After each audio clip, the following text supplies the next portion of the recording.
ঘুরে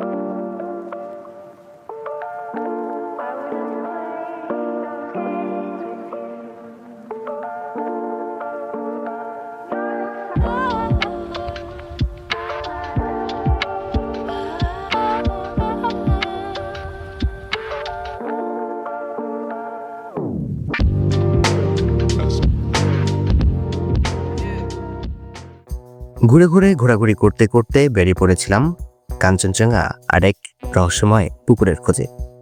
পাইনবনের আড়ালে লুকানো পবিত্র সে পুকুর, যা খোঁজ পেতেই কিনা পাড়ি দিতে হয় লম্বা এক পথ। বিস্তৃত পাহাড়, সেখানে নয়বিরাম চা বাগান আর আনলিমিটেড কাঞ্চনজঙ্ঘা। আমাদের মতো বাংলা মানুষের কাছে কাঞ্চনজঙ্ঘা দেখার এক আকুতি মিনতি থাকে বরাবরই। আর সেই কাঞ্চনজঙ্ঘাই কিনা এখানে ধরা দেয় তার নানান রূপে। এক পাশে কাঞ্চনজঙ্ঘা, আরেকদিকে বিস্তৃত পাইনের বন, মাঝে চিতাবাঘ ও ফ্লাইং ফক্সের ভয় ঘেরা দিনগুলো। ছিল আমাদের 4 দিনের এক স্বপ্নের ট্রিপ। আজ বলবো সেই গল্পই।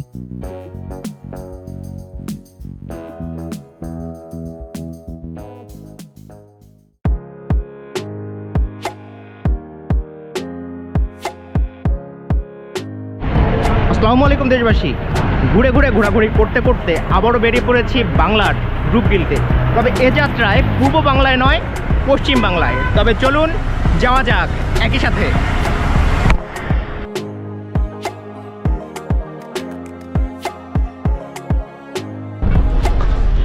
এই যাত্রায় মূলত আমরা যাচ্ছি হলো শ্যামলীর যে এসপি সেকশন আছে, এসপি সেকশনের বাসে। এদের বাস ভাড়া মূলত আপনার শিলিগুড়ির 2000 টাকা।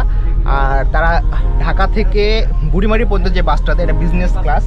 যদিও বাসের বাইরের লোগো হলো হুন্দাইতে, কিন্তু অ্যাকচুয়ালি এটা একটা RM2 বাস, 2:1 সিট।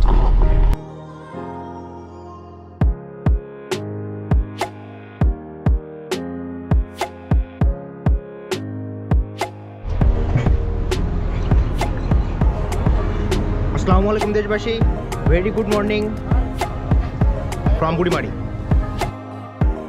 যারা বাই রোডে ইন্ডিয়া ভ্রমণ করতে চান, তারা ট্রাভেল ট্যাক্স ঢাকা হতেই সোনালী ব্যাংকে কিংবা অনলাইনে প্রদান করেই আসতে পারেন। আমরা চলে আসছি বুড়িমারি, আল্লাহর রহমতে বেশ ভালোভাবেই। আমরা মূলত গতকালকে যাত্রা শুরু করেছিলাম আর কি আপনার কল্যাণপুর থেকে 7:30টায়। আর আজকে সকাল 7টায় এসে পৌঁছেছি মূলত বুড়িমারিতে, কারণ ইমিগ্রেশনের পালা বাকি। আর ইমিগ্রেশন কাউন্টারই মূলত ওপেন হলো 9টায়। তো হাতে এখন অনেকটা সময়, ফ্রেশ হওয়ার পালা, পেট ঠান্ডা করার পালা, তারপর ধীরে সুস্থে বেরিয়ে পড়ার পালা পূর্ব বাংলা থেকে পশ্চিম বাংলায়। আছেন তো আমাদের সাথে, থাকুন আমাদের সাথে। আপনারা যারা ট্রাভেল ট্যাক্স না দিয়েই চলে আসবেন, তাদের জন্য ট্যাক্স দেবার সুযোগ আছে এই পোর্টে। অতঃপর মোটামুটি অনন্তকাল পর আর কি আমাদের ইমিগ্রেশন শেষ।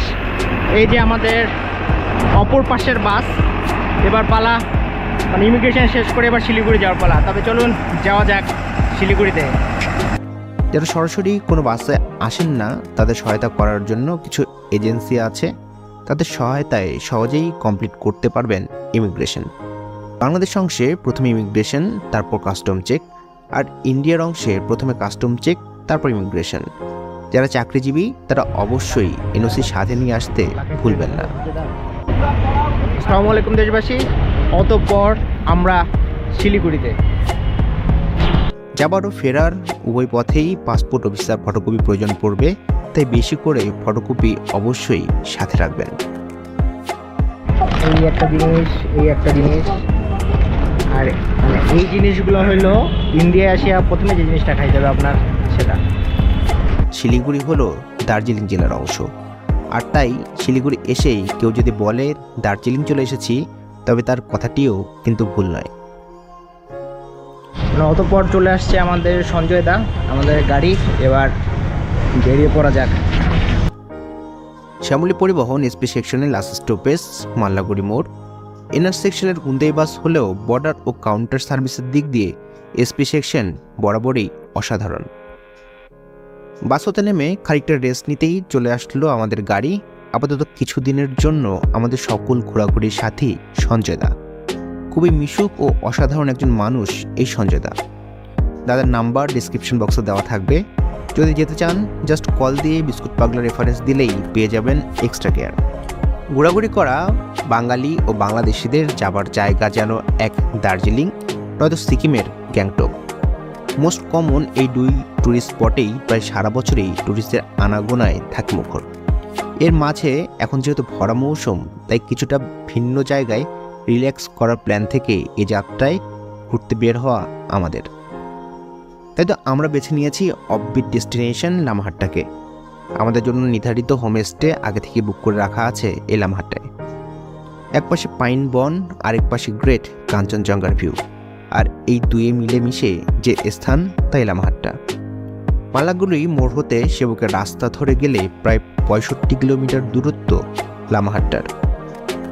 আজকালকার শিলিগুড়ি এখন আর আগের মতো নেই, পথের মোড়ে মোড়ে জ্যাম। দুপুর 3টায় যাত্রা শুরু করে শহর পেরিয়ে সেবকের ফরেস্টের মাঝ দিয়ে ছুটছিলাম তখন তপ্ত উত্তপ্ত শহর পেরিয়ে বনের শীতল ঠান্ডা বাতাসে মনের সাথে সাথে প্রাণও জুড়ে যাচ্ছিল। যেহেতু খাবার দাবার সেভাবে হয়নি, তাই আপাতত একটা ছোটোখাটো বিরতি, দুপুরে লাঞ্চ টাঞ্চ করা উচিত। সেই কারণে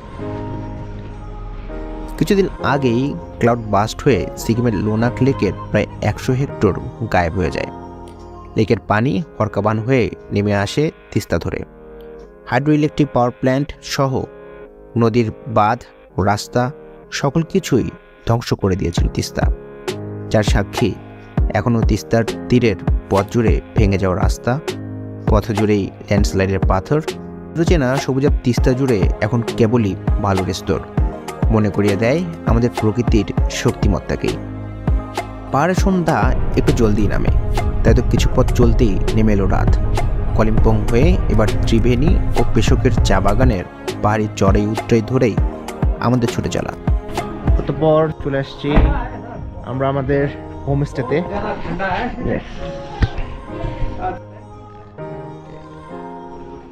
গতকাল সন্ধ্যায় বাসা হতে বেরিয়ে প্রায় 26 ঘন্টা জার্নি শেষে আমাদের হোমস্টেতে এসে পৌঁছালাম তখন সন্ধ্যা 7টা পার। চলে আসছি আমরা, এবার উপরে যাওয়ার পালা।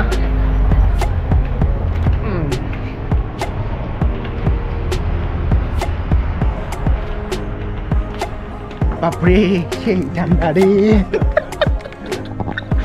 অস্থির ঠান্ডা। অফবিট ডেস্টিনেশন লামাহাট্টার অন্যতম সেরা হোমস্টে গ্রিন ভিউ হোমস্টে। এই হোমস্টেতেই আমাদের জন্য আগে থেকেই বরাদ্দ ছিল 3 তলার 2টো রুম। আচ্ছা, আগে রুমটা দেখাই আমাদের। এই হলো রুম, বেশ বড়ই রুম আছে। রুমের সাথে এটা হলো ওয়াশরুম, অস্থির। আর এর সাথে এটা একটা বারান্দা, এবং এই বারান্দা থেকে আপনারা এখন দেখতে পাচ্ছেন না, আমি 100% শিওর, কিন্তু সকালবেলা পুরো মাথাটা খারাপ হয়ে যাবে যদি আপনাদেরকে আমি ভিউটা দেখাই। এখানে আপনার মানে দূরের শহর, জোনাকি আলোর মতো মাথা নষ্ট অবস্থা। তো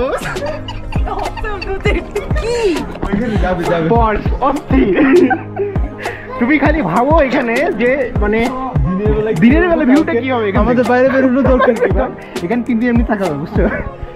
জাস্ট অস্থির, মানে জাস্ট মাথা হ্যাং করা অবস্থা। একই রকম রুম দুইটাই। এই হোমস্টেতেই রয়েছে মূলত 4টি রুম, 2টি 3 তলায় এবং 2টি নিচ তলায়, আর দ্বিতীয় তলা মূলত ডাইনিং ও কিচেন। হোমস্টে হলেও পুরো পরিবেশ পাবেন নিজের মতন, কারণ খাবার দাবারের সময় ছাড়া নিচে না আসলে দেখা পাবেন না কারোরই।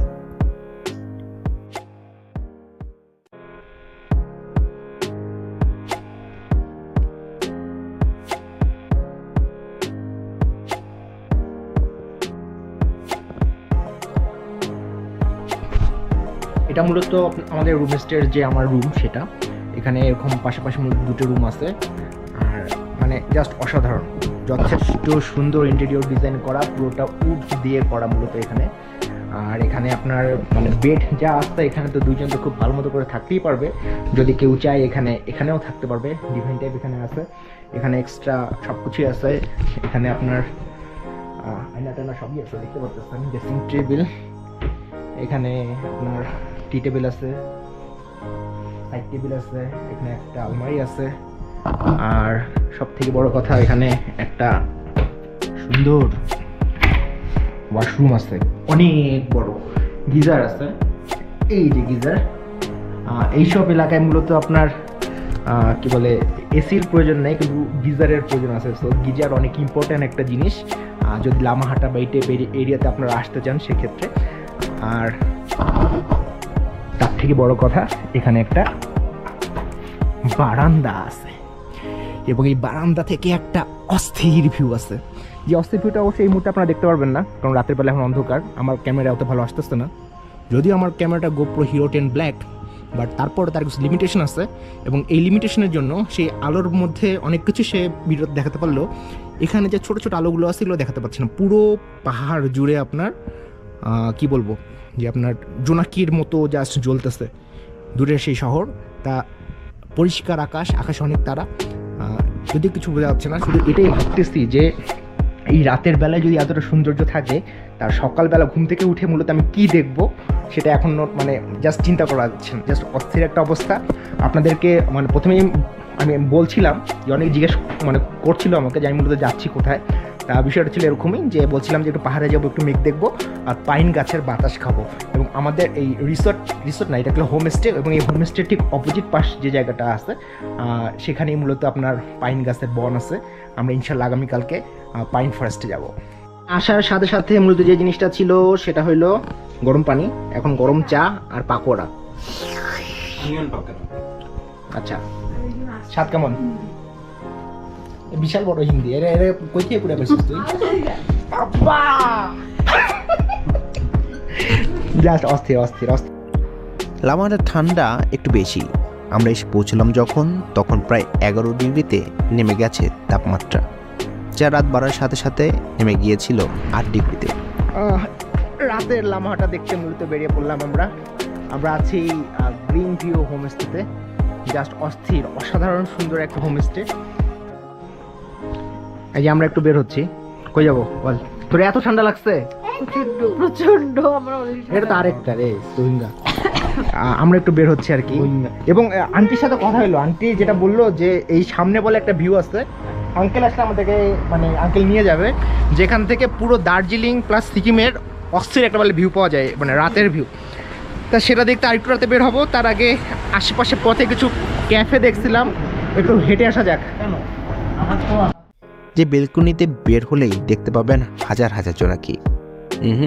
জোনাকি নয়, আসলে পশ্চিমের দার্জিলিং আর পূর্বে সিকিমের শহরগুলোতে জ্বলতে থাকা বিজলি বাতির আলো, সেই সাথে আকাশ ভরা কোটি তারা। আমাদের হোমস্টের পাশেই আছে এক ভিউ পয়েন্ট, সেখান থেকে একই সাথে দার্জিলিং থেকে নামচি কিংবা সাউথ সিকিম পুরোটাই দেখা যায়। অর্গানিক সবজি আছে, এবং এখানে অর্গানিক সবজি আর এখানে অর্গানিক শহর, কিন্তু দেখতে পারবেন না এখন আপনারা। আমরা দেখতে পাচ্ছি ও সেই ये यहाँ का सब्जी है, ये ऑर्गेनिक है। यहाँ का गाय का गोबर है ना, उससे करता है, यहाँ नहीं लगाता है। ये यहाँ का खेती है। ये राई का साग है। राई का साग, हाँ जी। ये कैरेट गाजर और रेडिश मूला, और ये धनिया। हाँ जी, इधर बिक्री करने के लिए বিক্রি করতে। এবং এখানে যতগুলো হোমস্টে আছে, এই যে 7 পাইন হোমস্টে, তার পাশে একটা আছে, এখানে আছে ইয়লমো হোমস্টে, এগুলো সবগুলো মূলত দাদাদেরই আর কি। দাদাদের বড় ভাই, ছোট ভাই, বোন সবার নামেই মূলত এই হোমস্টেগুলো, এবং প্রত্যেকটাই অসাধারণ। এবং এই পুরো এলাকাটা মানে পুরো এলাকাটাই মূলত দাদাদের ভাই বোন যারা আছে তারা মিলেই মূলত এখানে শুরু থেকে মানে ওপাশ থেকে শুরু করে এপাশ পর্যন্ত যতগুলো আছে সবগুলো হোমস্টে তাদের দেওয়া। রাতের শহর হেঁটে হেঁটে ঘুরে রুমে ফেরার পালা। এখানের পাইন ফরেস্টে চিতাবাঘের আনাগোনা আছে শোনা যায়। আমার ভুল হয়েছে, আমার মাফ করে দিয়েন। আমি পোলাপাইনদেরকে নিয়ে বের হয়েছিলাম যে ভাই চলে কোন নিচের দিকে নামি। তাই এখানে যে দাদারা ছিল তারা বললো যে আপনারা এখানেই থাকেন, নিচে নামিয়েন না, কারণ নিচে চিতা আসার সময় হয়েছে আর কি। মানে চিতাবাঘ, লিটারেলি ভাবেন চিতাবাঘের এখানে আনাগোনা আছে। এবং শুধু চিতাবাঘের আনাগোনা না, আমি যখন ফিরি আর কি, মানে আমরা যখন এখানে আসি আর কি, আসার সময় অলরেডি আমাদের যে গাড়ি, সেই গাড়ির সামনে একটা বিশাল লম্বা সাপ পড়ছিল। জানি না সাপটার কপালে কি হয়েছে আর কি। দাদাকে আমি বলছি দাদা সাপ, তারপরও গাড়িটা ঘুরাইতে ঘুরাইতে হয়তো আমরা সাপের উপর দিয়ে চলে আসছি আর কি। সো ফিরতি মানে আসার সময় সাপের দেখা পাইছি, আর এখন মানে একটু হেঁটে একটু আগাইতে যাচ্ছিলাম, তা দাদাটা বললো সামনে চিতা আসার সময় হয়েছে। তা বোঝেন আমরা অ্যাকচুয়ালি কোন জায়গায় ঘুরতে আসছি। মূলত চিতার ভয় পেয়ে আমরা আবার ব্যাক করলাম ডেরায়।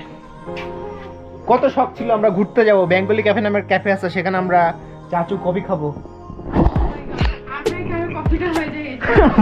আমরা কারণ আমরা চিতার কফি হওয়ার একটা সম্ভাবনা ছিল, তাই আমরা আবারও ঘরের ছেলে ঘরে ব্যাক করলাম। ভাগ্য ভালো থাকলে হোমস্টেতেই দেখা পেতে পারেন হরিণের। মানে ওয়েদার ফোরকাস্টটা দেখাচ্ছিল 11 ডিগ্রি, বাট মনে হয় না 11, ফিল আরও বেশি, এখানে ঠান্ডা অনেক বেশি। বেশ বড় আকৃতির ফ্লাইং ফক্সের দেখা পাওয়া যায় এখানটায়। সন্ধে নামতেই চারদিকে শুনশান, রাতগুলি আরও নির্জন এই লামাহাটায়। আমাদের এখানে যে আন্টি আছে আর কি, তিনি মূলত রান্না বান্না করতেছেন। এখানে ডাইনিং এবং এখানে রান্না বান্না হয় সব।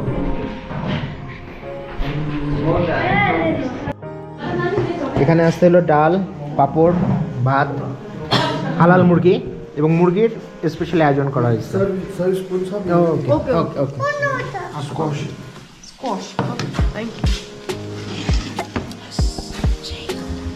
একদম একদম একদম গরম ধোয়া ওঠা খাবার। টেস্টি। কি কি খাচ্ছে সেখানে? স্কোয়াশের সবজি, পাঁপড় আর একদম একদম দেশি মরিচের ফ্লেভার। আমি এখানে চিকেনটা খাচ্ছি, একটু ডিফারেন্ট টাইপের স্বাদ, জাস্ট অসাধারণ অসাধারণ। এখন ডাল আসতে, ডালটা নেওয়া হয় নাই, জাস্ট অস্থির। আমি যে মানুষ মানে সবজি খুবই কম খাই, আমার মা আমারে মানে ধৈরা মাইরা সবজি খাওয়াইতে পারে না, সেই মানুষের প্লেটে কী পরিমাণ সবজি দেখেন। আর এর রিজন একটাই, সেখানে সেটা হলো এখানকার রান্না, যে আন্টি রান্না করছে জাস্ট অস্থির রান্না, খুবই মজার টেস্ট। রাইসটাও অসাধারণ, সবজিটাও অসাধারণ, সেই সাথে পাঁপড়টাও অনেক মজার, আর চিকেনটা তো আছেই, জাস্ট অস্থির।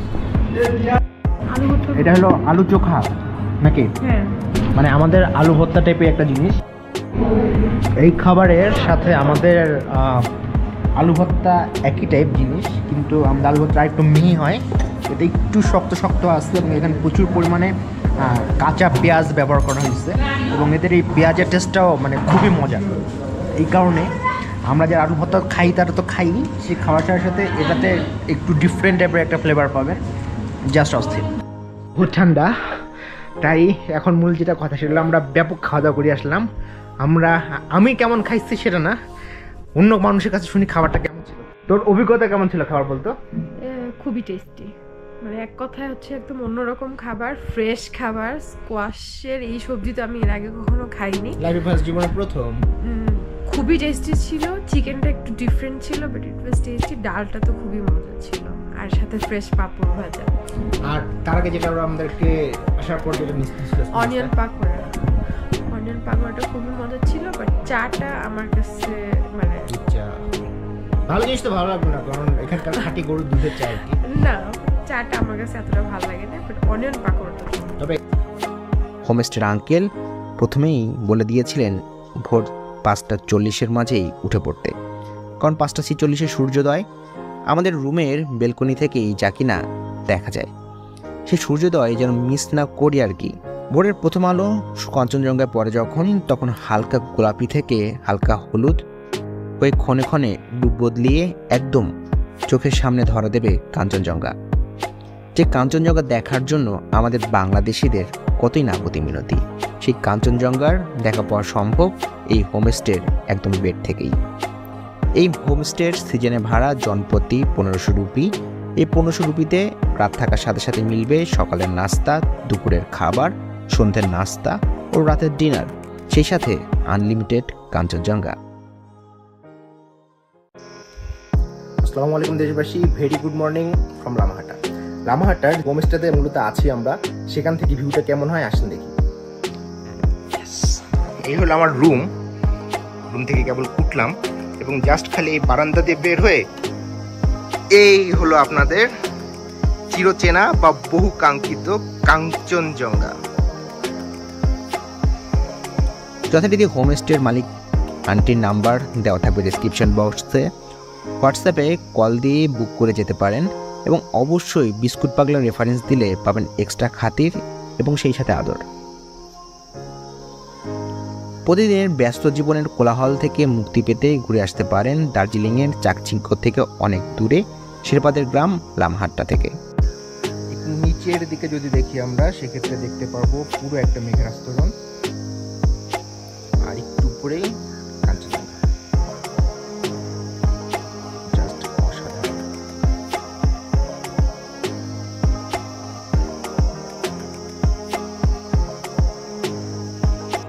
5700 ফুট উচ্চতায় অবস্থিত এই গ্রামে তামাং, ভুটিয়া, ডুকপা ইত্যাদি পার্বত্য উপজাতির বাস। তিব্বতীয় লামাদের ভারত সরকার এখানে বসবাসের ব্যবস্থা করায় সেই থেকে এই জায়গাটির নাম লামাহাট্টা।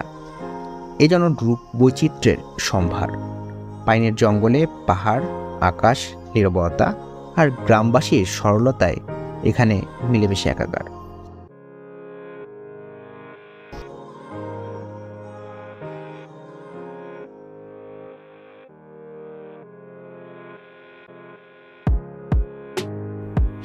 লামাহাট্টার প্রথম সকালে কাঞ্চনজঙ্ঘার অসাধারণ ভিউ সাথে গরম চা দিয়েই ব্যালকনিতে কাটিয়ে দিলাম আমরা। কি অবস্থা, অনুভূতি কেমন? এই অনুভূতি মানে বলার মতো না, কথা মানে ভাষায় বলা যাবে না। মানুষ কত দূর দূরান্তে যায়, হাউতাশা করে এই কাঞ্চনজঙ্ঘা দেখার জন্য।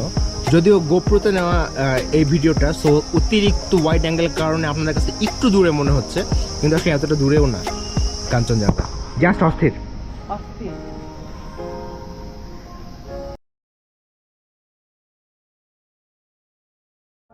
মূলত সকাল 9টা, আর মোটামুটি রোদ আমাদের কাছে না আসলেও রোদ পাহাড় চূড়ায় ঠিকই পৌঁছে গেছে। আর নিচে যে সিকিম আছে, দার্জিলিং আছে, সব জায়গাতে এই মুহূর্তে রোদ মানে পৌঁছে গেছে। তা এখনকার একটু ভিউটা আপনাদের দেখা উচিত, ভিউটা দেখি।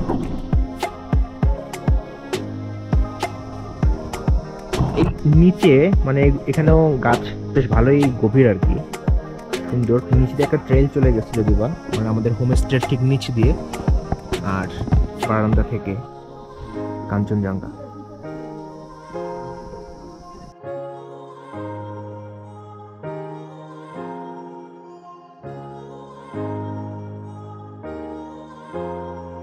কাল তো মূলত রাতে আসি আর কি আমরা, সো হোমস্টেটা কেমন আপনাদেরকে দেখানোর সুযোগ হয়নি, এখন একটু দেখাই। আমরা মূলত এটা হলো রাস্তা, এই যে, এবং ঠিক রাস্তার সাথে একটা ফ্লোর এবং রাস্তার উপরে আরেকটা ফ্লোর, এই হলো সিঁড়ি, এবং আরেকটা পেঁচানো সিঁড়ি আছে, এটাতে মূলত ছাদে যাওয়া যায়। এবং এই দেখেন ভিউটা, জাস্ট প্রচুর পাহাড়ি ফুল এখানেও আছে।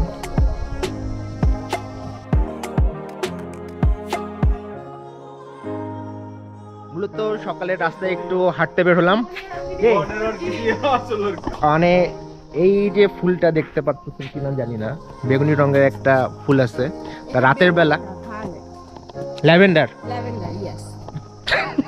আমি রং চিনি না, সেই মানুষ আমি নাম জানি, অথচ আমার বান্ধবী সে জানে না। যাই হোক, মূল যেটা কথা সেটা হলো যে এই যে আপনাদের এখানে দেখাই আবার, এই যে পিছনে এই যে ফুলের গাছটা দেখতেছেন, তা রাতের বেলা যখন আসছিলাম তখন তো অন্ধকার ছিল, তা অন্ধকারের মধ্যে ওরা বলতেছিল এটা কি গাছ, কি ফুল, তাই আমি বলছিলাম যে এটা অর্কিড। মানে যেহেতু নাম জানি না সেহেতু একটা কিছু নাম বলা দরকার, তো ওরা বলে কি আসলেই কি অর্কিড, অর্কিড তো এমন হয় না। তাই আমি বলছিলাম যে মনের অর্কিডই আসল অর্কিড। সো মন থেকে যদি আপনাদের কার একটু দেখাই, সামনে আর অনেকগুলো আছে, এই যে পুরো পিছনটা ভরা, মানে খুবই সুন্দর একটা জায়গা। আপনাদের একটু ভিউটা দেখাই তাহলে বুঝতে পারবেন।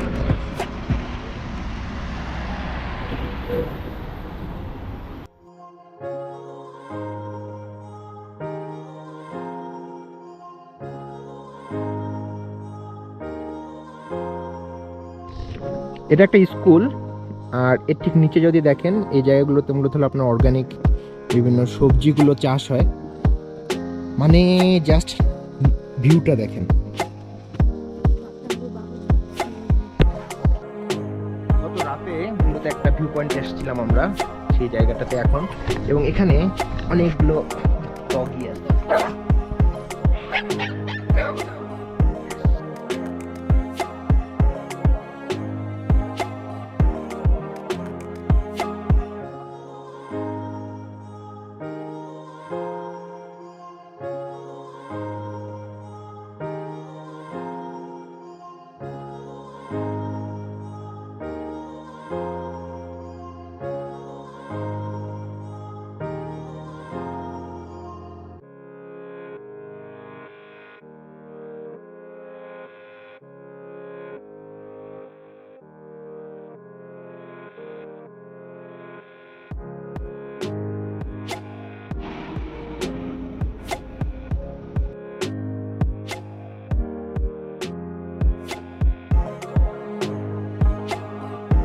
ফ্রেশ হয়ে সকালের নাস্তা করার পালা।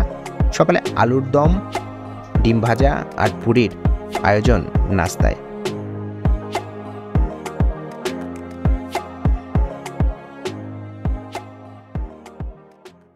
আজ মূলত লামাহাটায় প্রথম সকাল, আর এই প্রথম সকালে আমরা বেরিয়ে পড়তেছি আর কি আশপাশে যে সাইট সিইং গুলো আছে সেগুলো করার জন্য আর কি। চলেন যাওয়া যাক। রাস্তা খেয়ে বেরিয়ে পড়লাম আমরা লামাহাটার রূপ গিলতে। আমাদের সাথে যথারীতি আছে সঞ্জয় দা আর দ্য সুজুকি ওয়াগন। প্রথমে ছুটলাম আমরা পাশের লামাহাটা ইকো পার্কে।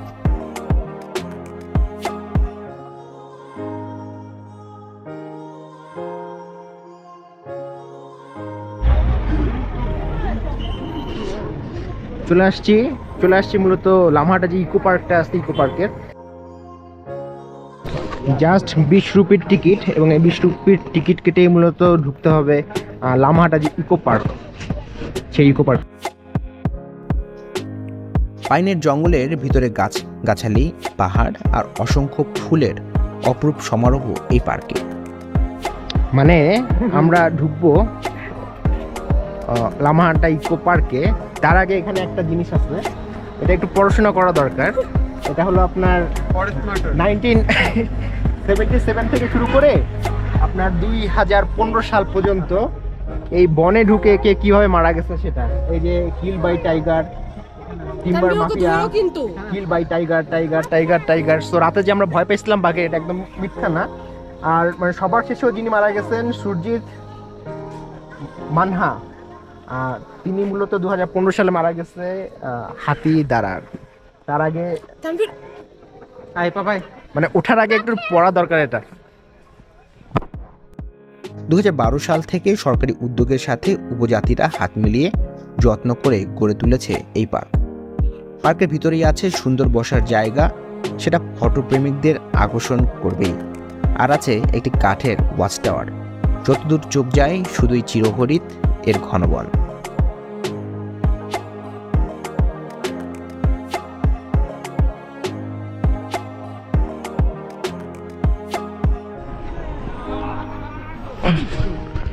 রাস্তা তো অনেক রকমেরই আছে, কিন্তু সোজা রাস্তায় চলতে ভালো লাগে না, কারণ সোজা রাস্তায় চললে কষ্ট বেশি। আপনারা এই যে দেখতেছেন এগুলো মূলত প্রেয়ার ফ্ল্যাগ, এগুলোর মধ্যে কিন্তু মন্ত্র লেখা আছে এবং এটার এক একটা কালারের অর্থ এক একটা। অনেক চড়াই, আর এই চড়াইতে উঠতে থাকতেই হবে, কিছু করার নাই। আজকে মোটামুটি 5-7 কেজি ওজন কমবে আই থিঙ্ক, কারণ উঠতেই আসি। পাশে কিন্তু খাদ। সুবিশাল পাইন গাছগুলো দম্ভের সাথে আকাশ ছুঁয়ে দাঁড়িয়ে আছে, আর তাদের সাথেই পাল্লা দিয়ে উঠতে থাকে নানান রঙে কাপড়ের পতাকা, যাকে বলা হয় মূলত প্রেয়ার ফ্ল্যাগ। স্থানীয় লোকেরা বিশ্বাস করেন এই পতাকার মধ্য দিয়ে প্রবাহিত বাতাস চারপাশের পরিবেশ ও মানুষের মনকে পবিত্র করে।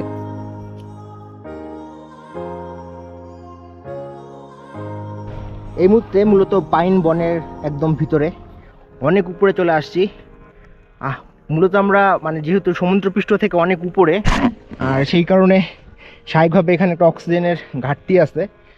আর এই চড়াই ওঠাটা এটাও যথেষ্ট কষ্টসাধ্য, হয়তোবা সবাই পারবেন না, বাট আসলে চেষ্টা করবেন গভীরে ঢোকার। আপনি জাস্ট খালি দেখেন অনেক বড় বড় পাইন গাছের মানে গাছের নিচে মূলত এখন আমি। আর এখানে এখন মূলত দুপুরবেলা প্রায় 12টা বাজে। সো আপনার সূর্যের আলো আছে, সূর্যের যথেষ্ট গরম লাগতেছে, যদিও আমি জ্যাকেট ট্যাকেট পরে বের হয়েছি আর কি, কারণ সকালে অনেক ঠান্ডা ছিল, রাতে 8 ডিগ্রিতে নামছিল। জাস্ট অস্থির একটা জায়গা লামাহাটা। বাগানের একবার উপরে যাওয়ার জন্য জঙ্গল কেটে আঁকাপাকা রাস্তা তৈরি করা হয়েছে। পাহাড়ি রাস্তায় ট্রেকের অ্যাডভেঞ্চারের লোভ সামলানোই দেয়। এখানকার জনজীবন বড়ই সরল, সাদাসিধে ও কোলাহল বর্জিত। দেখলেই মন প্রাণ জুড়ে যায়। কত সামান্য জিনিসেই এরা খুশি থাকে, আর নিজেদের মাঝে এদের রয়েছে প্রচণ্ড একতা। ওঠার থেকে নামাটা বেশি ঝুঁকিপূর্ণ, কষ্টদায়ক।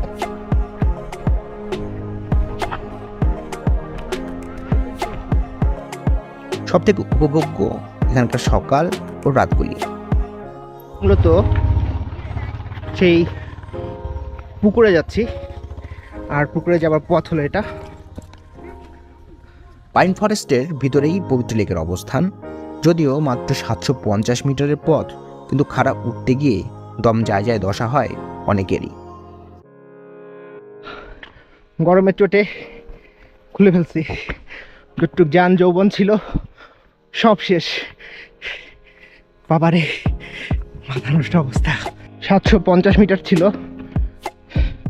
এখনো 270 মিটার বাকি। অলরেডি অবস্থা কাহিল। বারবার বলছে শর্টকাট নট এলাও, বাট কিছু করার নেই। এতটা রাস্তা ঘুরে ঘুরে ওঠার চাইতে কিছুটা শর্টকাট মেরে ওঠা ভালো।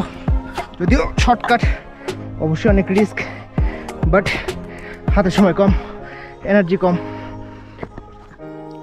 চূড়ে পৌঁছেই দেখতে পাবেন সুন্দর একটি লেক, যেটা গ্রামবাসীদের কাছে খুবই পবিত্র। লামাহাটার এই পবিত্র লেক নিয়ে প্রচলিত আছে কিছু গল্প। মূলত বুদ্ধিস্ট মিথোলজি অনুযায়ী জলাধার জিনিসটি বুদ্ধের এক প্রকার আশীর্বাদ। মূলত এখানে আগে দুটো ভিন্ন পুকুর ছিল, আর দুটো পুকুরেই ছিল দুটো রাজহাঁস।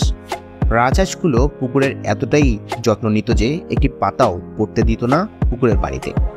হঠাৎ একদিন গ্রামবাসী দেখে একটি রাজহাঁস নেই, একই সাথে পুকুরের পানিও নেই। এভাবেই হঠাৎ করে রাজহাঁসগুলো হারিয়ে যায়, একই সাথে হারিয়ে যায় পুকুরের পানিও। অনেক উঁচুতে অবস্থান হবার পরেও, চারপাশে উঁচু উঁচু পাহাড় থাকার পরেও পুকুরগুলোতে আর পানি জমে না রাজহাঁসরা হারিয়ে যাওয়ার পর। পরবর্তীতে কৃত্রিমভাবে একটি পুকুরে পানি রাখার ব্যবস্থা করা হয়, আর এটাই সেই পবিত্র পুকুর লামাহাটার। চলে আসছি অবশেষে সেই বিখ্যাত পুকুরে।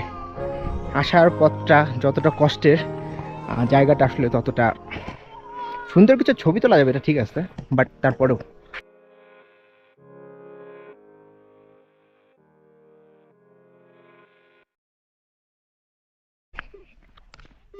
পন্ড ঘোরা শেষ। সোনার বাংলাদেশ, বাংলাদেশ না, এটা ইন্ডিয়া। এবার ফেরা যাক।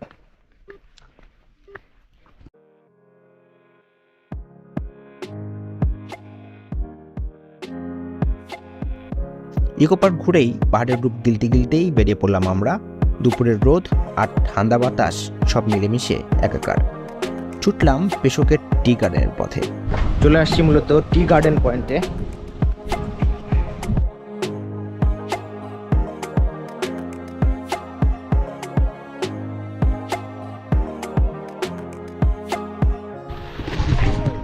এই মুহূর্তে আমরা আছি মানে দার্জিলিং টি বলতে যেটা অনেক বেশি মানে পপুলার, দুটি পাতা একটি কুড়ির সেই দার্জিলিংয়ের বিখ্যাত দার্জিলিং টি এর গার্ডেনে। এই জায়গাগুলো কিছুটা রিস্ক, কারণ এগুলোতে সাপ থাকে। সো আপনারা চা বাগানে আসলে একটু সাবধান থাকবেন। সেটা কিন্তু শুধু বাংলাদেশের চা বাগানের ক্ষেত্রেও প্রযোজ্য, আর এই দার্জিলিং বলেন বা আপনার পশ্চিমবঙ্গ বলেন বা লামাহাটার চা বাগানের ক্ষেত্রেও কিন্তু এটা কিন্তু প্রযোজ্য। টি গার্ডেন ঘুরে আবারও পথ ধরা। এবার চলছি একটি রোমান্টিক জায়গার পথে। মানে মানুষ আসিয়া বানরেরও ছবি তোলে এখানে, কি যন্ত্রণা।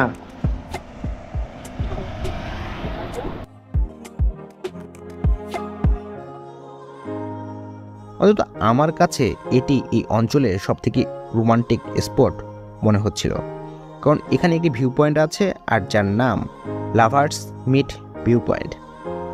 মূল গেটের মধ্যেই কথাটি লেখা। ধারণাটি চমৎকার, প্রেমিক যুগলযুগীরা এখানে নিজেদের দেখা করবে। এখানে যে দেখতেছেন, এখানে মূলত দুইটা নদী। এই পাশ থেকে যে নদীটা আসছে রঙ্গিত, আর এটা হলো আপনার তিস্তা। এই তিস্তাতে এর আগে যতবার আসছি মূলত এদের তিস্তার পানি থাকে একদম স্বচ্ছ সবুজের মতো, কিন্তু আপনারা জানেন কিছুদিন আগে মূলত একটা ফ্লাড হয়, একটা ক্লাউড বাস্ট হওয়ার ফলে একটা লেক থাকে আর কি, সেই লেকটা ভেঙে যায় আর কি। ভেঙে তিস্তায় হরকা বান আসে, এবং হরকা বান আসার ফলে আপনার যেটা হয় আর কি, যে ড্যামগুলো ভেঙে যায়। আর এর ফলে এখন যদি দেখেন তিস্তার অবস্থা মানে জাস্ট খালি মানে কাদা আর কাদা, খালি বালু আর বালু। আমাদের এই তিস্তা জায়গাটির নামটিও অবশ্য রোমান্টিক, ত্রিবেণী। সহজ বাংলায় বলা হয় তিন বেণীর সমাহার। এখানে নদীকে বিনোনীর সাথে মূলত তুলনা করা হয়েছে। ফলমূল নুরুস মুরুস মেলা কিছু খাইতে হবে। লামহাটা থেকে এটি প্রায় 4 কিলোমিটার পূর্ব দিকে। ত্রিবেণী জায়গাটি পড়েছে কলিম্পংয়ের মধ্যে। পশ্চিম থেকে এটিকে কলিম্পংয়ের প্রবেশদ্বারও বলা চলে। মনে ভালোবাসার অনেক অভাব, তাদের এখানে আসা উচিত না। আমার জীবনে অভাব, তাই আমার তাড়াতাড়ি এখান থেকে বের হয়ে যাওয়া উচিত। চলেন অন্য কোথাও যাওয়া যাবে। একদিকে সিকিম থেকে এসেছে তিস্তা, অন্যদিকে গভীর বন পেরিয়ে স্বচ্ছ জল নিয়ে এসেছে রঙ্গিত। কাঞ্চনজঙ্ঘার নিচে কাবরু পর্বতের একটি গ্লেসার বা উষ্ণ প্রস্রবণ থেকে রঙ্গিতের উৎপত্তি। এরা ত্রিবেণীতে মিলিত হয়ে ভাটিতে বয়ে গেছে তিস্তা নামে।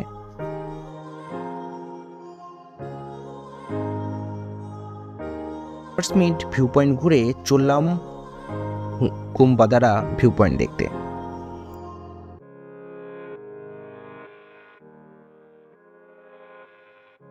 মানে কাঞ্চনজঙ্ঘা আজকে আমাদের পিছুই ছাড়তেছে না।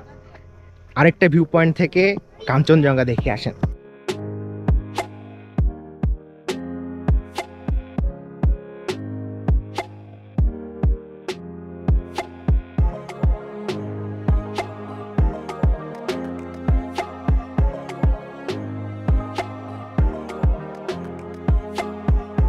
চা বাগানের মাঝ দিয়ে এঁকে বেঁকে উঠে গেছে যে পথ। সবুজ পাহাড়ের কোলে অবস্থিত এই গ্রামে যদিও এখনো সুপ্ত ডেস্টিনেশন হিসেবেই রয়ে গেছে টুরিস্টদের কাছে। জাস্ট অস্থির।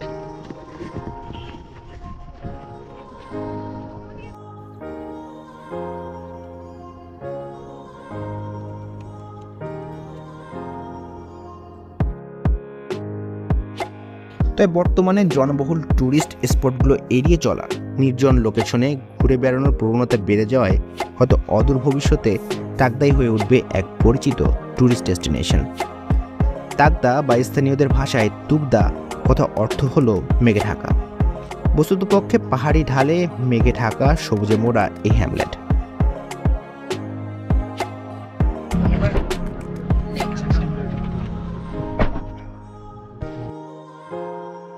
দার্জিলিং জেলার সুদৃশ্য চা বাগানগুলির সন্ধান মিলবে এই তাকদাতেই। পাহাড়ি পথে সবুজে ঘেরা চা বাগানের মাঝে হারিয়ে যেতে ইচ্ছে করল।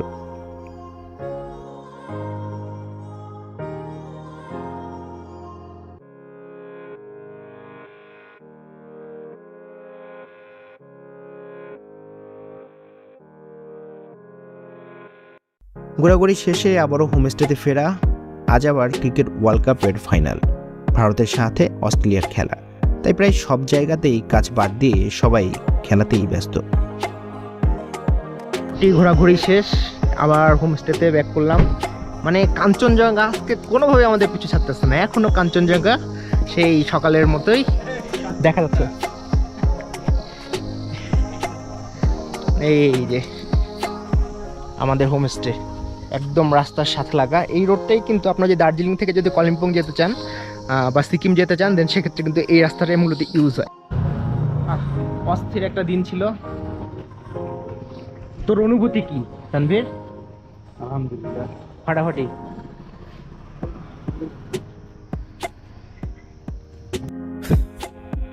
হোমস্টেতে ফিরে ভাত পাঁপড় সবজি ডিম ভুনা দিয়ে লাঞ্চ সেরে নিলাম। এরপর পালা খানিকটা বিশ্রামের। বিগত কয়েকদিন ধরে লাগাতার দৌড়ের উপরেই আছি আমরা। দিনের আলো নিভে আসার সাথে সাথে দিনের শেষ আলোতে আবারও ব্যালকনিতে বসেই কাঞ্চনজঙ্ঘাতে রাঙাতে দেখলাম আমরা। সন্ধ্যায় চা আর সাথে আয়োজন করা হলো গরম গরম মোমোর। স্কোয়াশ নামে এক পাহাড়ি সবজি দিয়ে বানানো যে ভেজিটেবল মোমো। আন্টি আর সেই সাথে সেই মুসলিম আপু মিলেই আমাদের সামনে বানালো সেই মোমো। অসাধারণ যার স্বাদ। এটা মূলত হলো মোমো, এবং এটা হলো আমাদের হোমস্টেতে যে আমাদের আন্টি আছে তার নিজ হাতে বানানো। এবং এটা হলো ভিতরে কি আছে নাম বল? ও আচ্ছা, ঠিক আছে। ওইটা হলো পাহাড়ি একটা সবজি। সেই সবজিটা গত রাতে ধরতে গিয়ে আমার হাতের মধ্যে কাটা কাটা লাগছিল আর কি। বাট বাইরে কাটা থাকলেও ভিতরে কিন্তু অস্থির টেস্ট, একদম মানে জাস্ট ভেজিটেবল মোমো যেটা আর কি। ভিতরে কি আছে আপনাদেরকে দেখাচ্ছি। আজ যেন একটু বেশি ঠান্ডা পড়েছে, তাই সন্ধ্যায় বের হওয়ার প্ল্যান থাকলেও বাদ দিলাম আমরা। অবশ্য খেলা ইন্ডিয়ার অবস্থা ভালো না থাকায় অলরেডি সবাই আন্ডারগ্রাউন্ডে চলে গিয়েছে, দোকানপাট সবই বন্ধ, যেন আজ একটু বেশি তাড়াতাড়ি। তাই সন্ধ্যাটা নিজেদের মতো আড্ডা দিলাম আমরা। অতঃপর ডিনারের আয়োজনে ছিল ভাত, বেগুনের সবজি, পাঁপড়, ডাল, মুরগি মাংস। অতঃপর আবারও অপেক্ষা সকাল হবার।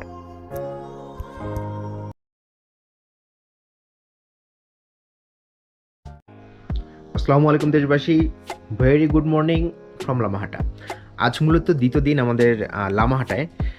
আর আজকে সকালটাও একটু আপনাদেরকে দেখাই কেমন, জাস্ট আমার রুম থেকে।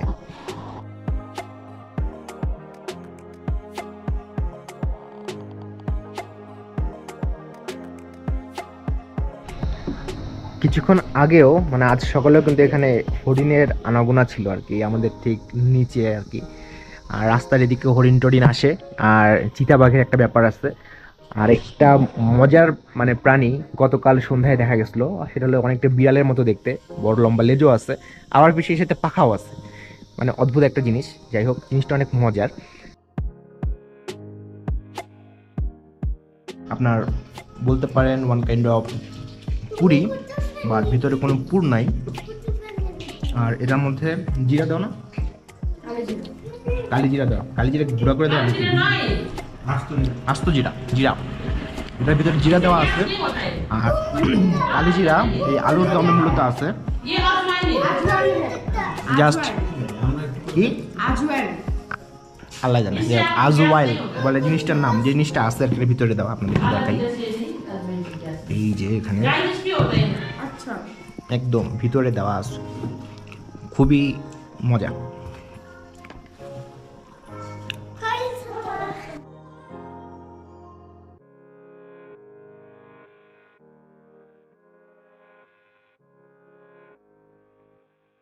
যখন আসবেন এখানে মানে গ্রিন ভিউ যে হোমস্টে আছে, সেখানে আপনি পাবেন এই আমাদের আন্টি, এই যে আমাদের আন্টি আছেন।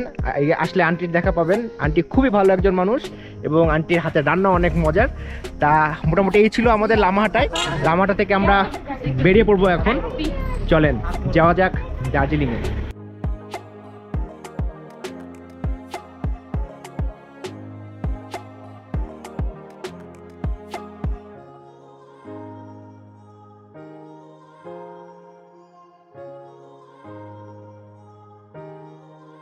লামাহাটা থেকে বেরিয়ে পড়লাম আমরা। লামাহাটা থেকে দার্জিলিং মাত্র 19 কিলোমিটারের পথ।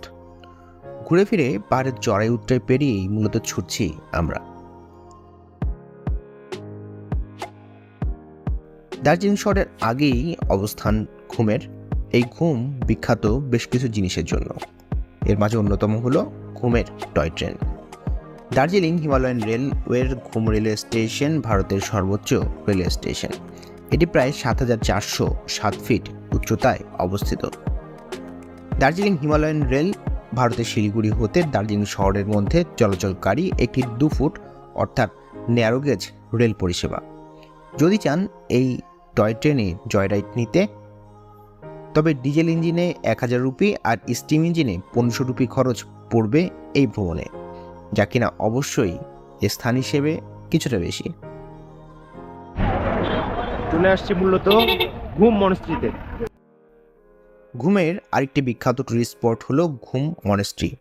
এই মনেস্ট্রিটি দার্জিলিং জেলার ঘুম শহরের সমুদ্রপৃষ্ঠ থেকে প্রায় ৮,০০০ ফুট উচ্চতায় অবস্থিত। এই মনেস্ট্রিটি তিব্বতীয় বৌদ্ধ ধর্মের গেলুক শাখার অনুবর্তী। মঠে বুদ্ধের একটি ১৫ ফুট উচ্চতার মূর্তি রয়েছে। মূলত ১৮৭৫ সালে লামা শেরাব এই মনেস্ট্রিটি স্থাপন করেন। এটি ঘুম শহরের 3টি মনেস্ট্রির মধ্যে সর্ববৃহৎ।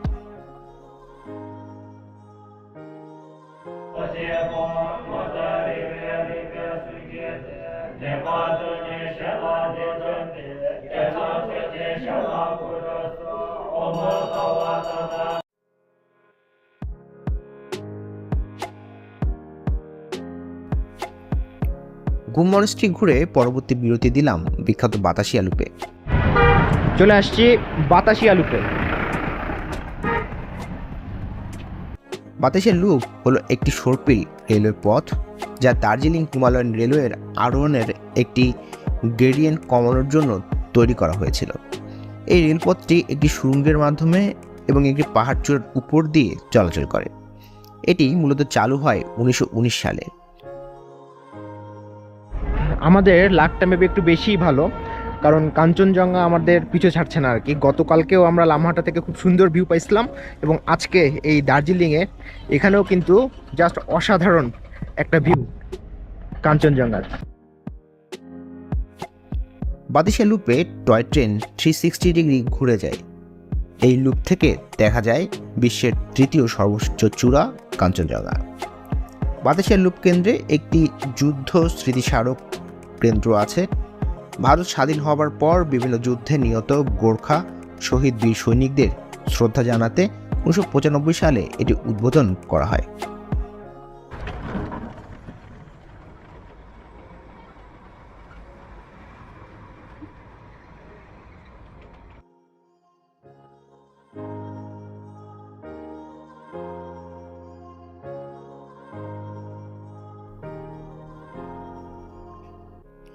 বাতাসের লুপ ঘুরে আঁকাবাঁকা পথ ধরে ছুটলাম আমরা দার্জিলিং শহরের পথে।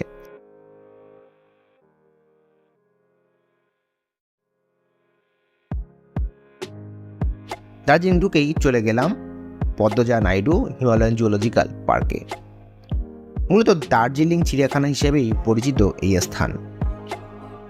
প্রায় 27.3 হেক্টর জায়গা জুড়ে অবস্থিত এই চিড়িয়াখানা। চিড়িয়াখানাটি 1958 সালে চালু করা হয়।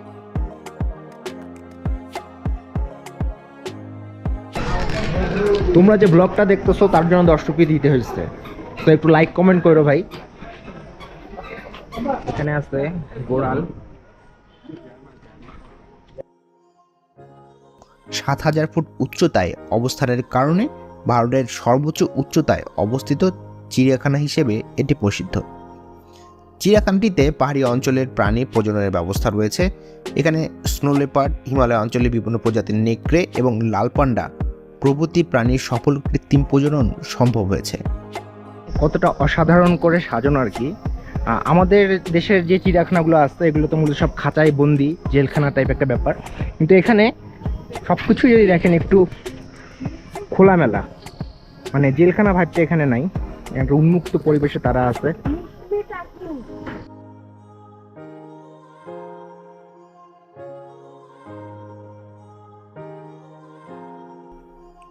বিশ্বের অন্যতম প্রধান পর্বতারোহণ ইনস্টিটিউট এই দার্জিলিংয়েই অবস্থিত। দার্জিলিং চিড়িয়াখানার সাথে একই স্থানে অবস্থিত হওয়ায় আমরা চিড়িয়াখানা দেখতে দেখতে একসময় পৌঁছে গেলাম মূল ভবনের সম্মুখে। 1953 খ্রিস্টাব্দের 29 মে তেনজিং নোরগে এবং এলমন্ড হিলারি মাউন্ট এভারেস্ট বিজয় করেন। এরপর 1954 সালের 4 নভেম্বর ভারতের দার্জিলিংয়ে এই পর্বতারোহণকে জনপ্রিয় করতে প্রতিষ্ঠিত হয় হিমালয়ান মাউন্টেনিয়ারিং ইনস্টিটিউট। ভারতের প্রথম প্রধানমন্ত্রী জওহরলাল নেহেরুর উদ্যোগে এবং বাংলার মুখ্যমন্ত্রী বিধানচন্দ্র রায়ের তত্ত্বাবধানে মূলত প্রতিষ্ঠা পায় এই ইনস্টিটিউট, যার প্রথম প্রশিক্ষক এবং পরিচালক ছিলেন তেনজিং নোরগে। অ্যাক্টিভিটিস আছে এখানে, আপনারা যদি চান জি প্ল্যানিং করতে পারবেন, অবস্টাকল অ্যাক্টিভিটি আছে, সব ধরনের আছে। গ্রুপ ওয়াইজও করতে পারবেন, একা একাও করতে পারবেন। এখানে তোমরা কি তাহাকে চিনিতে পাও, দেখিতে পাও?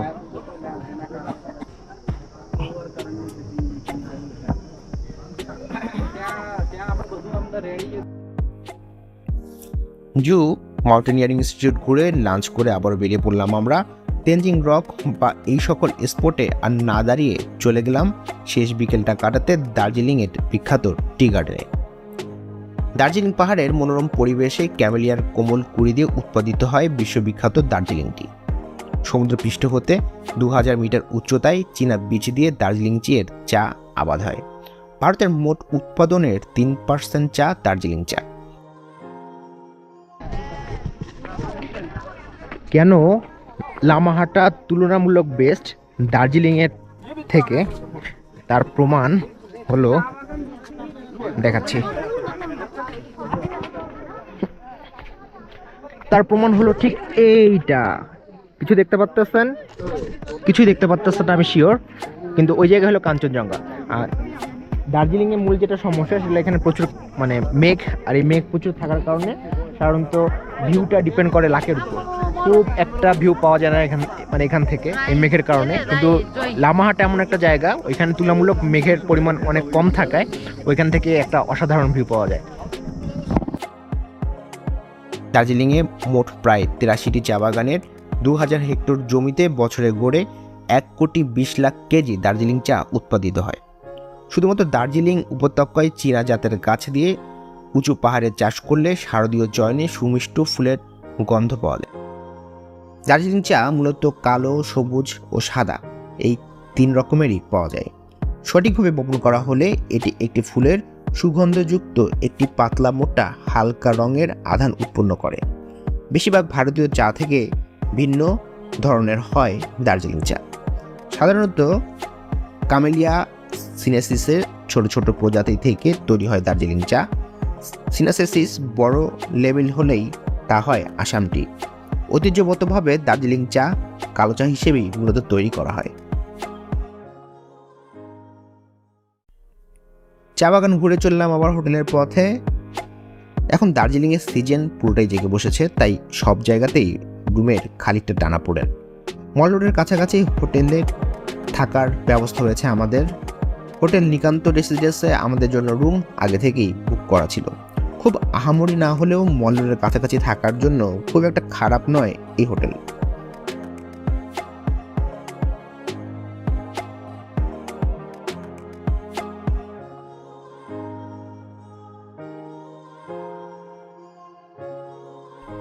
দার্জিলিং আসলেই মাস্ট ভিজিট প্লেসগুলোর মধ্যে একটি হলো গ্লেনারি বেকারি। গরম কফির সাথে ফ্রেন্ডস অ্যান্ড ফ্যামিলি নিয়ে আড্ডা দেবার জন্য অস্থির এক জায়গা এই বেকারি।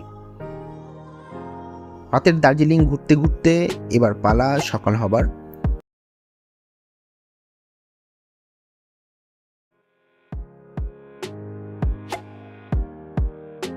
আসসালামু আলাইকুম দেশবাসী, very good morning from Darjeeling. কপাল ভালো থাকলে যা হয় আর কি। এদিকে আমি, আর ঠিক আমার অপোজিট পাশে আবারও কাঞ্চনজঙ্ঘা। দার্জিলিংয়ে দ্বিতীয় সকাল আমাদের। ঘোরাঘুরি দৌড়ঝাঁপের মাঝেই জাস্ট রিল্যাক্স রাখতেই রাখা আজকে এই দিনটি। আমাদের গাড়ির ড্রাইভার সঞ্জয় দা অনেকদিন হলো বাড়িতে যায় না, আর তাই আজ তার ছুটি। আজকে মূলত আমাদের খুব বেশি প্ল্যান নাই, কারণ আমরা গতকালকে ঘুরতে ঘুরতে আসছি। আমরা মূলত আজকে রিল্যাক্সের জন্য জাস্ট একটু রিল্যাক্স করব, ঘোরাঘুরি করব, শহরটা দেখবো। এই কারণে মূলত আমাদের মানে আজকের দিনটা রাখা।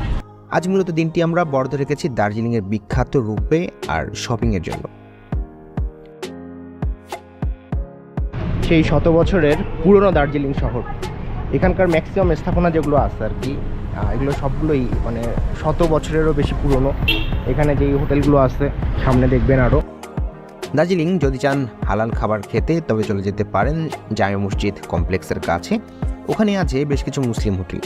গরুর মাংস সহ আর নানান রকমের হালাল খাবার পাবেন সেখানেই।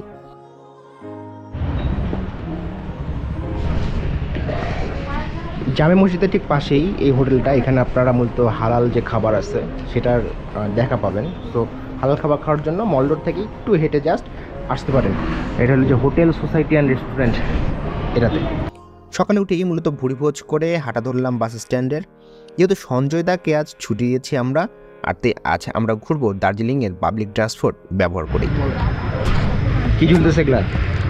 এগুলো হলো ঝুলতেছে সেই জিনিসটা যে জিনিসটা খাওয়া যাবে না। গত কয়েকদিন তো মানে একদম রিজার্ভ গাড়ি নিয়ে ঘোরাঘুরি করছি আমরা।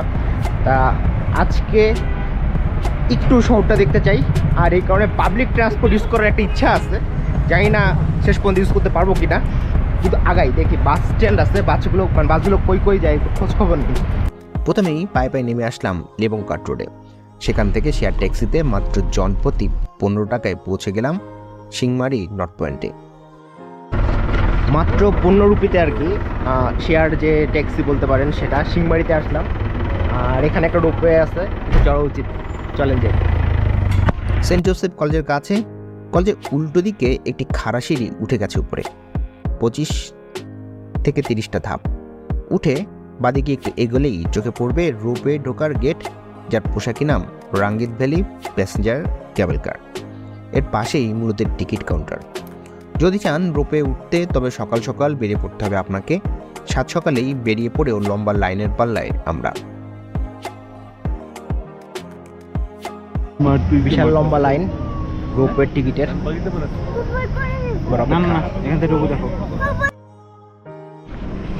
মানে রোপওয়ের লাইনটা অনেক বেশি বড়, এই যে আপনারা দেখতেছেন, মানে রোপওয়ের টিকিটের লাইনটা মূলত। তো তার একটু চা খাওয়া দরকার, এবং চা খাওয়ার যে ক্যাফেতে আসে সেই ক্যাফে থেকেও কিন্তু অসাধারণ একটা ভিউ আছে। আর Saint Joseph North Point school, যেটার কথা বলতেছিলাম আপনার, অসাধারণ একটা স্কুল। এরকম স্কুলে যদি ভর্তি হওয়ার সুযোগ পাওয়া যায়, আবার আই থিঙ্ক ভর্তি হওয়া উচিত আমাদের সবার। লাইন যেমন টিকিট কাটায়, তেমনি লাইন গন্ডোলায় জড়াতেও। তাই যদি চান সময় কম নষ্ট করতে, তবে সকাল সকাল এসেই দাঁড়িয়ে পড়বেন রোপওয়ের টিকিটের লাইনে। সিজনের টাইমে বেশ বড় লাইন হয় টিকিটের কাউন্টারে। রাউন্ড ট্রিপের ভাড়া বড়দের জন্য 260 রুপি আর ছোটদের 130 রুপি। বড়দের জন্য 260, আর বাচ্চাদের মানে 3 বছরের বড় যারা 7 বছর পর্যন্ত, তাদের জন্য হলো 130 রুপি। সিংমারি বেস স্টেশন, যেটা কিনা প্রায় 7000 ফিট উপরে, সেখান থেকে কেবল কার আপনাকে নিয়ে যাবে নিচের তুর্কভার, যেটা কিনা 6000 ফিট, সেই টি এস্টেটের স্টেশনে।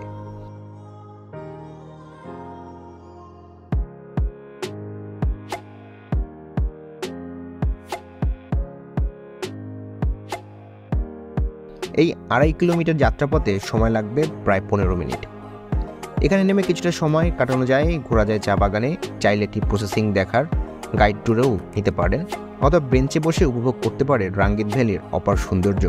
আর যদি ইচ্ছে করে, তবে পাশেই একটি বাড়ির ছাদে ক্যাফেটেরিয়া আছে, সেখানে গিয়ে চা, কফি বা মোমো খেয়ে দেখতে পারেন।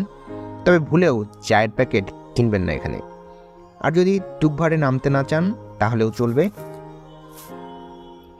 বসে থাকুন কেবল কারে, 5 মিনিট হোল্ডের পর এই গন্ডোলাই আপনাকে ফিরিয়ে নিয়ে যাবে সিংমারি বেস স্টেশনে। এই কেবল কারে চড়ার কিন্তু বেশ অন্যরকম একটা মজা আছে। বেস স্টেশন থেকে চলা শুরু করে গন্ডোলা আপনাকে নিয়ে হঠাৎ করে ঝুলে পড়বে রাঙ্গিত ভ্যালির উপরে। প্রায় 100 ফিট নিচে পাহাড়ের ডালে চা বাগান, বাঁশের ঝাড়, জঙ্গলের উপর দিয়ে ঝুলে ঝুলে কিন্তু ধীর গতিতে যেতে থাকবে তুকভারের দিকে। প্রথম একটু ভয় লাগতে পারে, তবে দার্জিলিংয়ের 360 ডিগ্রি প্যানোরামিক ভিউ সেই ভয়কে জয় করবে। আর যদি আকাশ পরিষ্কার থাকে, তাহলে তো কথাই নেই। দূরে চোখ পড়বে কাঞ্চনজঙ্ঘার বরফাবৃত শৃঙ্গরাজি, চারপাশে রুদ্রশ্বাস দৃশ্য। ফিরে আসা গন্ডোলা নিচে চা বাগানের কাজের ফাঁকে ব্যস্ত থাকা মানুষদের দেখতে দেখতে পৌঁছে যাবেন তুকভারে। সিজনের সময় সকাল 10টা হতে 2টা পর্যন্ত টিকিট কাউন্টার খোলা থাকে। অফ সিজনে মানে বর্ষা ও শীতকালে 10টা থেকে 4টে পর্যন্ত এই পরিষেবা পাওয়া যায়। প্রতি মাসের 19 তারিখ এই পরিষেবা বন্ধ থাকে রক্ষণাবেক্ষণের জন্য। যাই হোক, নামলাম আর কি মূলত। আর এখানে খুব বেশি সময় থাকবো না, কারণ আজকে আমাদের শিডিউল একটু টাইট, একটু শহরের ভিতরে ঘোরাঘুরি করবো, একটা কাজ কাম আছে, এই কারণে।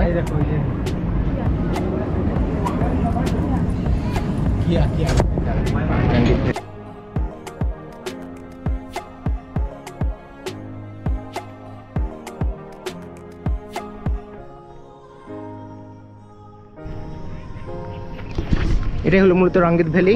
রোপওয়েতে যদি চড়েন, সেক্ষেত্রে এসে নামবেন এখানেই। সুন্দর জায়গা।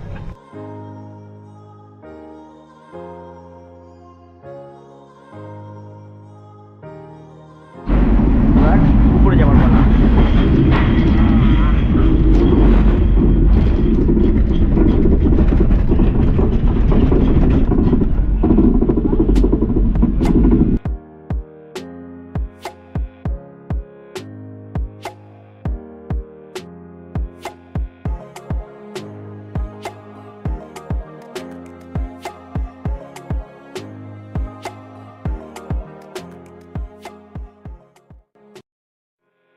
রোপে ঘুরে আবার পাবলিক ট্রান্সপোর্ট ব্যবহার করে মাত্র 15 রুপিতেই ফিরে আসলাম বাস স্ট্যান্ডে। এবার পালা মহাকাল মার্কেট খুঁজে ফেরার। যদি কম দামে সেরা সব জিনিস কিনতে চান এই দার্জিলিংয়ে, তবে বিকল্প নেই মহাকাল মার্কেটের। তবে অনেকটাই আমাদের দেশের মাতৃভাণ্ডারের মতো মহাকাল দিয়ে ভরা পুরো দার্জিলিং।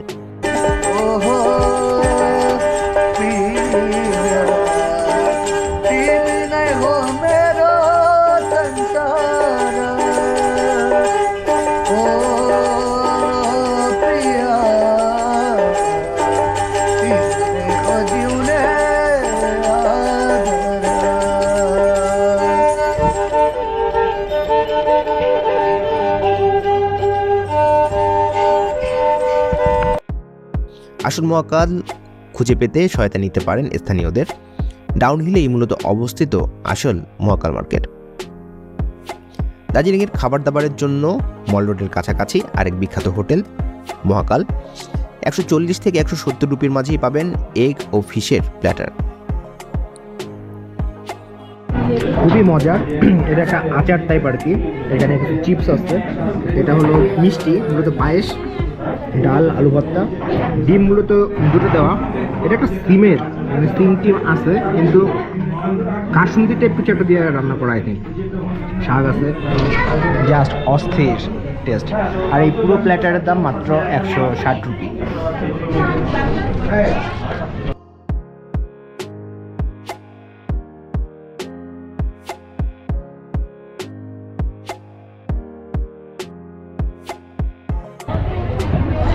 আপনারা যারা টুকটাক কেনাকাটা করতে চান তারা আসতে পারেন। এখানে রিলায়েন্স স্মার্ট বাজার আছে আর কি, মূলত দার্জিলিংয়ে। এটা হলো আপনার এই বিগ বাজার টাইপ জিনিস। এখানে সব জিনিস আপনার চকলেট থেকে শুরু করে সব কিছু পাবেন। সেই সাথে এখানে ট্রেন্ডস টাইপ টুকটাক কিছু ব্র্যান্ডের শোরুম আছে, এডিডাসের শোরুম আছে, উডল্যান্ডের শোরুম আছে। সো মানে টুকটাক প্রয়োজনীয় যে কেনাকাটাগুলো সেগুলো কিন্তু আপনি দার্জিলিং থেকে করতে পারবেন। কিন্তু যারা অনেক বেশি কেনাকাটা করার ইচ্ছা থাকে তাদের মূলত দার্জিলিংয়ের সেই কেনাকাটা করার প্ল্যানটা না রাখাই ভালো। তার রাতের দার্জিলিং কেমন আসেন দেখি। দার্জিলিংয়ে আছে রিলায়েন্স স্মার্টের মতো সুপার শপ, আছে বেশ কিছু ব্র্যান্ডের দোকানও, তাই টুকটাক শপিং করে ফেলতে পারেন সেখানেই। তবে যদি শপিংটাই হয় মুখ্য আপনাদের কাছে, তবে দার্জিলিং না গিয়ে যাওয়া উচিত কলকাতায়। ওষুধ পাওয়া নিয়ে একটু ঝামেলা আছে আর কি, সেটা শিলিগুড়ি হোক বা দার্জিলিং হোক। কিছু কিছু ওষুধ যেটা খুঁজে আসলে কোনো জায়গাতেই পাচ্ছি না, মানে আমাদের দেশের মধ্যে আসলে তো অ্যাভেলেবেল অন্য কোথাও মনে হয় না ওষুধ, সব ধরনের ওষুধ আর কি।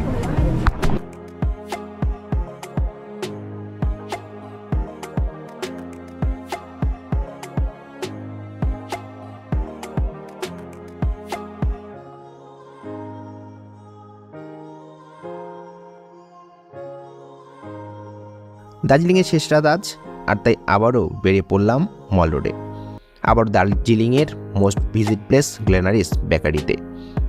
দার্জিলিংয়ের শেষ সন্ধ্যাটি গরম কফি দিয়ে ফ্রেন্ডসদের সাথে আড্ডা দিতে দিতে কাটিয়ে দিলাম আবারও, আর সেই সাথে ডিনারের পার্টির জন্য তুলে রাখলাম KFC-কে।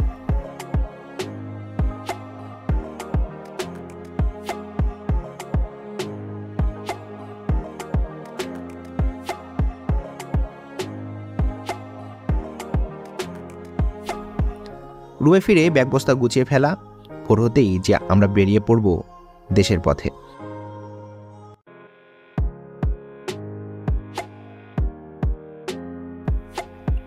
অলরেডি আমাদের সঞ্জয় দা চলে এসেছে আমাদের নিতে।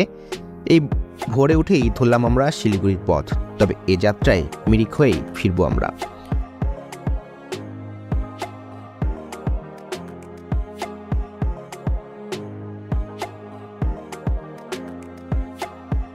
পথে বিরতি দিলাম সুখিয়া ভিউ পয়েন্টে, ফেরার পথে আরেকবার পাইনের বনে হারিয়ে যাবার জন্য। এখানে পাইনের বনে হারিয়ে যাবার অনুভূতি আর যাই হোক বলে বোঝানো সম্ভব না, আর তাই সময় করে বেরিয়ে পড়ুন লামাহাটা দার্জিলিং হয়ে এই মিরিকের পথে।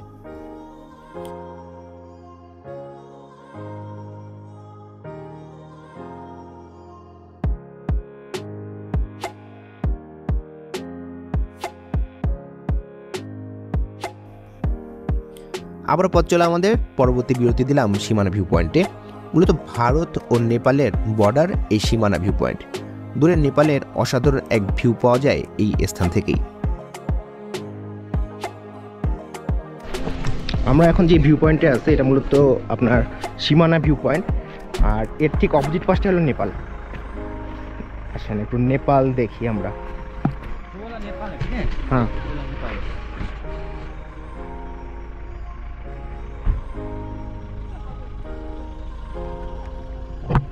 এই দিকে যা দেখছেন পুরোটাই নেপাল। যেহেতু ফিরবো আজই দেশে, আর তাই হাতে সময় কম, আবারও ফেরার পথ ধরলাম আমরা। অনেক সকালে রওনা দিয়েছি আমরা, তাই কিছুটা পেট ঠান্ডা করতে বিরতি দিলাম গোপাল ধারার হ্যাংখিম হোমস্টে অ্যান্ড রেস্টুরেন্টে। একটু খাওয়া দাওয়া করা দরকার। আমরা এখন গোর্খাল্যান্ড যেটা বলে আর কি, one kind of Nakapani tea garden, সেই টি গার্ডেনে আমরা আছি এখন। এখানে সকালে একটু খাওয়া দাওয়া করা দরকার, সেই সাথে একটু টি গার্ডেনটাও একটু দেখা দরকার। আসেন দেখি।